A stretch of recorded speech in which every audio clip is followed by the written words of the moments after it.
তো আজকে আবারও চলে এসেছি নতুন একটা ভ্লগ নিয়ে। তো আজকে এসে গেছিলাম 108 মন্দির শিবরাত্রি থাকার উপলক্ষে। তো শিবরাত্রি থাকার উপলক্ষে যখন আমরা 108 মন্দির যাই, ওখানে এতই দর্শনার্থী শিবের মাথায় জল ঢালতে এসেছিল, ওইটা দেখে খুবই ভালো লাগলো আমাকে। বর্ধমান 108 মন্দিরে যে সমস্ত দর্শনার্থীরা এই বছর জল ঢালতে আসতে পারোনি, তারা আমার ভ্লগটা দেখো, যাতে তোমরা একটা আইডিয়া করতে পারো যে পরের বছর আসলে কেমনি কি ভিড়ের সম্মুখীন হতে হবে। সেই জন্য আমি ভ্লগটা তোমাদের সামনে তুলে ধরলাম।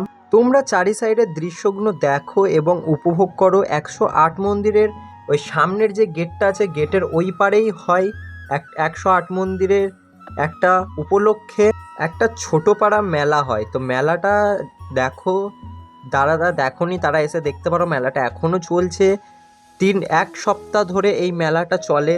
তো তোমরা সবাই আসো, মেলাটা দেখো। আর এই যে পাশের যে মন্দিরগুলো আছে, এই মন্দিরগুলোর ওপরে 108টা মন্দির আছে। 108টা মন্দিরের ওপরে শিব ঠাকুরের 108খানা নাম খোদাই করে লেখা আছে। তোমরা যারা আসবে তারা অবশ্যই দেখতে পাবে এখানে নামগুলো। তো তোমরা এসে নামগুলো দেখে আমাকে কমেন্টে অবশ্যই জানাবে। এইখানকার অ্যাড্রেসটাও তোমাদেরকে বলে দিচ্ছি। তেলিপুকুর বাস স্ট্যান্ডের একবারে সামনের দিকেই এই মন্দিরটা আছে। তো যারা যারা অ্যাড্রেসটা জানতে না, তাদেরকে এই অ্যাড্রেসটা আমি বলে দিলাম।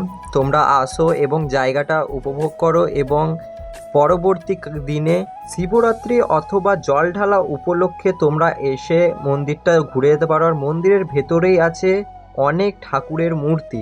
তো একটা পুকুরের চারি সাইডে ফুল গাছে ভর্তি, এবং ফুল গাছের পাশেই আছে ওই মূর্তিগুলো। তো তোমরা আসো এবং দেখো জিনিসটা, তাহলে আমারও ভালো লাগবে যে তোমরা এসেছো আমার ভিডিও দেখে। তো এইখানেও আছে একটা ঠাকুরের মূর্তি। এটা কি ঠাকুর তোমরা অবশ্যই কমেন্টে আমাকে জানাবে।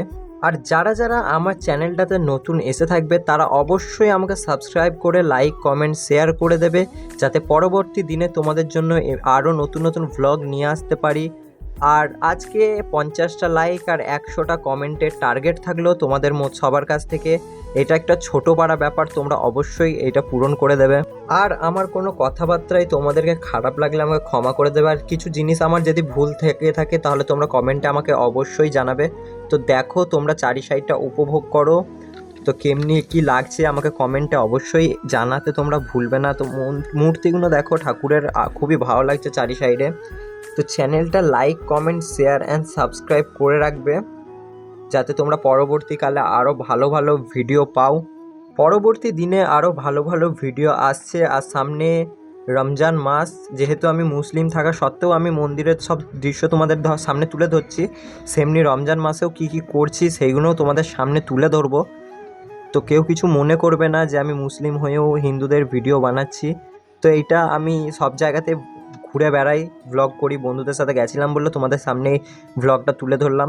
সামনের গেটটা থেকে এত পরিমাণে দর্শনার্থী এখনও ঢুকছে যে আমরা বেরোতে পারছিলাম না। তো গেটটা দেখো, খুবই সুন্দর লাগছে।